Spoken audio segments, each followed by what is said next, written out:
વડોદરા શહેર પોલીસ દ્વારા 2025 દરમિયાન 3200થી વધારે કેસો દાખલ કરીને એટલી સંખ્યામાં આરોપીઓને પણ અટક કરવામાં આવ્યું.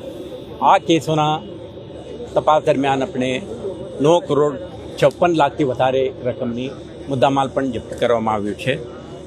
તો આજે તમે જોઈ શકશો કે 17 પોલીસ સ્ટેશનના જ્યુરિસ્ડિક્શનમાં કબજા કરેલ 1.71 કરોડથી વધારે કિંમતની 50,000થી વધારે સંખ્યાના બોટલો નાશ કરવામાં આવી રહ્યું છે.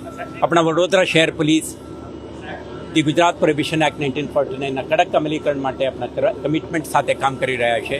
આના ભાગરૂપે જે ઉત્પાદન, સંગ્રહ, વેચાણ અને કન્ઝમ્પશન કરતા વ્યક્તિઓ વિરુદ્ધમાં આપણા ક્રેકડાઉન કરી છે.